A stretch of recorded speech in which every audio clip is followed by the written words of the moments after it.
आपका एक विज़न है 2009 से और आप बलूचिस्तान के नौजवानों को मुख्तलिफ हवालन से करियर काउंसलिंग, उनकी तरबियत और इस किस्म का खूबसूरत माहौल प्रोवाइड कर रहे हैं। तो आप समझते हैं कि ये खिदमत या ये काम कितना रोल प्ले करेगा यहाँ के नौजवानों के लिए? डॉक्टर साहब, असल में सिलसिला ये है कि बलूचिस्तान, पहले तो हमें ये समझना होगा कि बलूचिस्तान के अंदर बहुत ज़्यादा पोटेंशियल है, चाहे वो in terms of human resource है या in terms of human capital है। तो दोनों हवाले से जो हम बात करते हैं कि बलूचिस्तान के अंदर क्या पोटेंशियल है, बलूचिस्तान के अंदर बहुत ज़्यादा पोटेंशियल है। हमारी बदकिस्मती यही रह गई है कि बलूचिस्तान के अंदर पोटेंशियल होने के बावजूद हम उस पोटेंशियल को कैपिटलाइज नहीं कर पाए। अब तक हम एजुकेशन सेक्टर हो, हेल्थ हो, हाइजीन का है, और भी जितने सेक्टर्स हैं हमारे पास, चाहे वाटर है, जितने भी सेक्टर हैं हम उनको कैपिटलाइज नहीं कर पाए। कैपिटलाइज ना करने की बहुत सारी वजूहात हैं, वो हम किसी और प्रोग्राम में उसको डिस्कस कर लेंगे। लेकिन मैं ये समझता हूँ कि बलूचिस्तान में जो सबसे अहम पॉइंट है वो है कि एजुकेशन सेक्टर को अगर हमने अपलिफ्ट करना है तो हमें पब्लिक प्राइवेट पार्टनरशिप को बहुत सीरियस तरीके से लेना होगा। और दूसरा ये कि इस तरह के इंस्टीट्यूशंस जो, क्योंकि अब आपके सामने यूनिवर्सिटी की मिसाल है, खुद हिस्सा है यूनिवर्सिटी का, आप देख रहे हैं कि कितने इश्यूज जनरेट हो गए इन टर्म्स ऑफ आप लोग के फाइनेंशियल क्राइसिस हैं यूनिवर्सिटी के। तो ये इस वजह से हुआ है क्योंकि वजह ये है कि जो गवर्नमेंट के इदारे हैं, गवर्नमेंट के इदारे का इतना इनपुट जो है वो अब जो है सोसाइटी के अंदर उस तरह से नहीं रह पा रहा, और वो इतना इन्फ्लुएंस भी नहीं कर रहा। डिजिटलाइजेशन के बाद, ग्लोबल चेंज के बाद अब बहुत सारी चीज़ें पूरी दुनिया में चेंज हो रही हैं। हमारे साथ मसला ये रहा है कि हमने वक्त के साथ साथ अपने आप को अपडेट नहीं किया, और ना अपडेट किया, ना हमने ये समझा कि किस इंस्टीट्यूशन, किस इदारे को, चाहे वो पब्लिक सेक्टर का है या प्राइवेट सेक्टर का है, उसको कौन कौन से चैलेंजेस का सामना है और वो कैसे अपने आप को ट्रांसफॉर्म कर लेगा।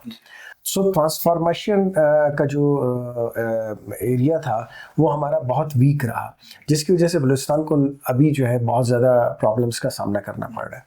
दूसरा, अब हम इसको कंपेयर तो नहीं कर सकते वेस्ट के साथ कि हमारा क्या है, क्योंकि हम तो बलूचिस्तान को कंपेयर इवन नहीं कर सकते कराची, लाहौर, इस्लामाबाद के साथ, क्योंकि वजह ये है कि वो जो सिटीज़ हैं, कॉस्मोपॉलिटन सिटीज़ हैं, वो बहुत ज़्यादा डेवलप्ड हुई हैं, और ह्यूमन रिसोर्स के हवाले से वो बहुत ज़्यादा सोशलाइजेशन उनकी बहुत ज़्यादा है।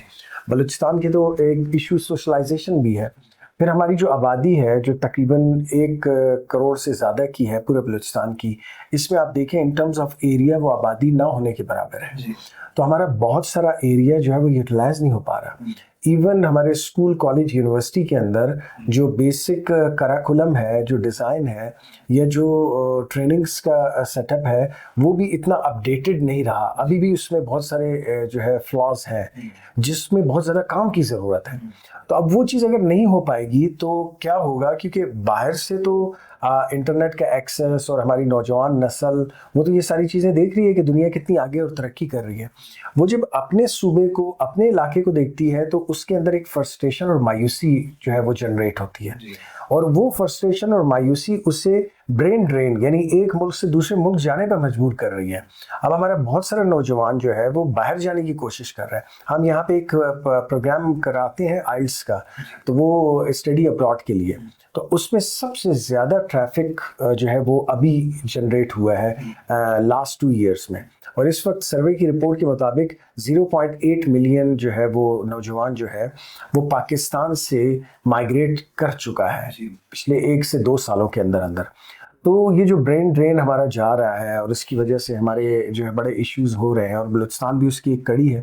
तो ये हमें समझना पड़ेगा कि हमें प्राइवेट सेक्टर्स को बहुत ज़्यादा अपलिफ्ट करना पड़ेगा, और उसके लिए हंगामी बुनियादों पर ऐसी पॉलिसीज़ बनानी पड़ेंगी, क्योंकि जो प्राइवेट सेक्टर है वो ऑफ कोर्स सोसाइटी में बहुत बड़ा कंट्रीब्यूशन तो देता है।